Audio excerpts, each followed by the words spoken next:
உறவுகள் அனைவருக்கும் அன்பான வணக்கங்கள்.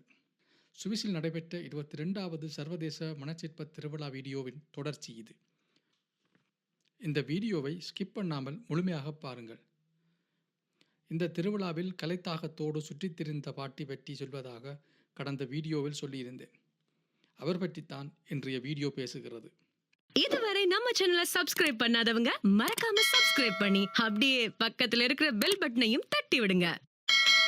மனச்சிற்ப வேலைகள் மும்முரமாக நடைபெற்றுக் கொண்டிருந்த வேளையில் பாட்டி ஒருவர் அங்குமிங்குமாக சுற்றி கொண்டிருந்தார். இதனைக் கண்ட எனது கேமரா பாட்டியை பின்தொடர்ந்தது. எப்படியாவது பாட்டியுடன் உரையாட வேண்டும் என விரும்பினேன். அப்போது பாட்டி கொலன் நாட்டைச் சேர்ந்த பெண் சிற்பக் கலைஞர்களுடன் சிற்பங்கள் பற்றி விளக்கச் சொல்லி கேட்டுக்கொண்டிருந்தார். அவர்களும் பாட்டிக்கு விளக்கிக் கொண்டிருந்தார்கள். அதனை நீங்கள் இப்போது பார்க்கலாம்.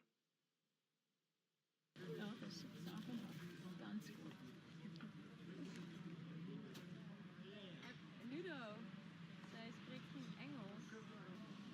Sie wilde vragen of die nach Die Sachen sind Ihnen auf eine kleine Rolle. foto's from last year, de laatste jaren, die foto's van die Ja, ich andere weiß, jaren.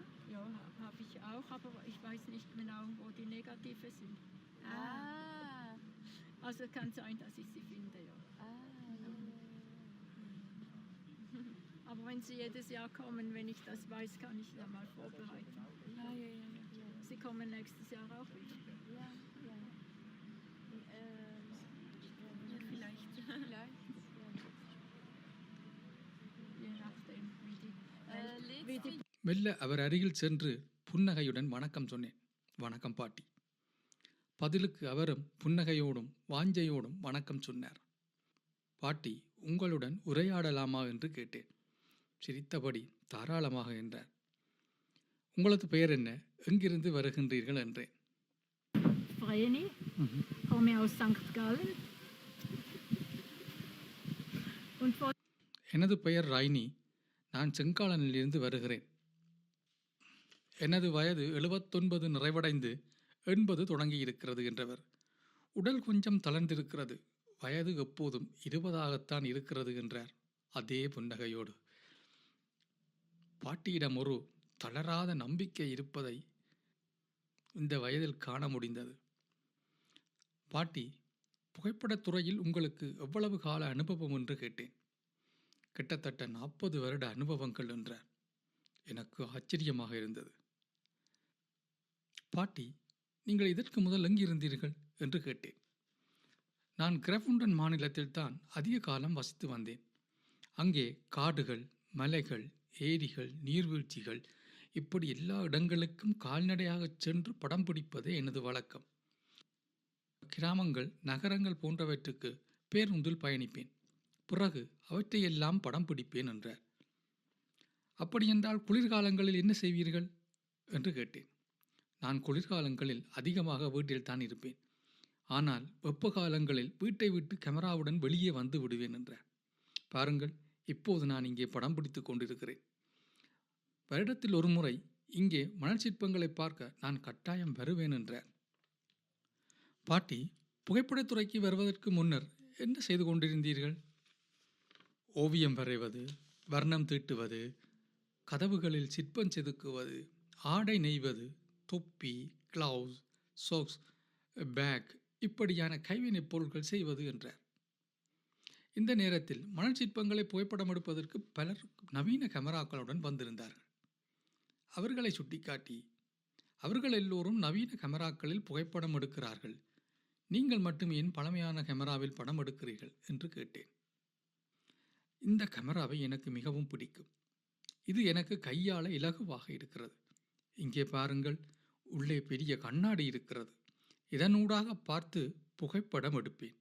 அதனை 13x13 என்ற அளவில் print செய்து ஒரு புத்தகமாக கட்டுவேன் என்றார்.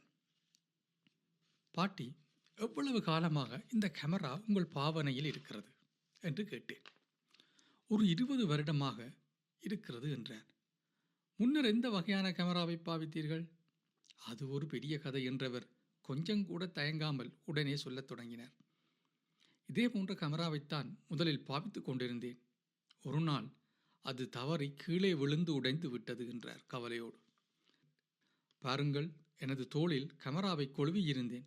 இப்படித்தான் தவறி கீழே விழுந்து உடைந்தது என்று செய்கை மூலம் செய்து காட்டினார். இந்த சம்பவம் நான் இத்தாலி சென்ற போது நடந்தது என்றார். இந்த கேமரா உடைந்த போது எனது மனசு நொறுங்கிவிட்டதைப் போல உணர்ந்தேன். மிகுந்த கவலையில் வாடினேன். எனக்கு தூக்கமே வரவில்லை. என்ன செய்வதென்று தெரியாமல் இருந்தேன். சில நாள்கள் கழித்து நான் தொலைக்காட்சியில் ஒரு விளம்பரத்தை பார்த்தேன். நான் பாவித்ததைப் போன்ற 2ஆம் தர கேமரா ஒன்று விற்பனைக்கு இருப்பதாக சொன்னார்கள். உடனே நான் அவர்களுடைய தொலைபேசி இலக்கத்தை குறித்து கொண்டேன். பின்னர் அவர்களுடன் பேசி இந்த கேமராவை நான் வாங்குவதற்கு விருப்பமாக இருக்கிறேன் என்று சொன்னேன். உடனே அவர்கள் எனது முகவரியை கேட்டு எழுதி கொண்டார்கள். என் வீடு தேடி வந்து எனக்கு இந்த கேமராவை தந்தார்கள். ஆனால் அவர்கள் என்னிடம் பணம் வாங்கவில்லை.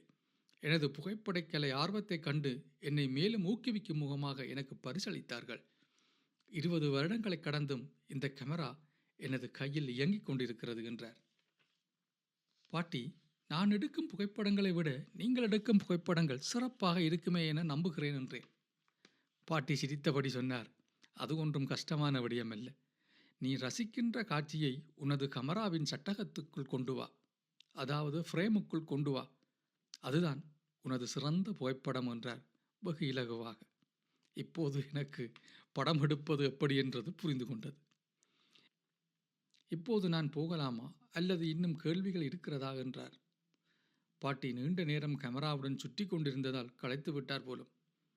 பாட்டி, நாங்கள் தேநீர் அருந்தலாமா என்று கேட்டேன். வாருங்கள், அருந்தலாம் என்றார்.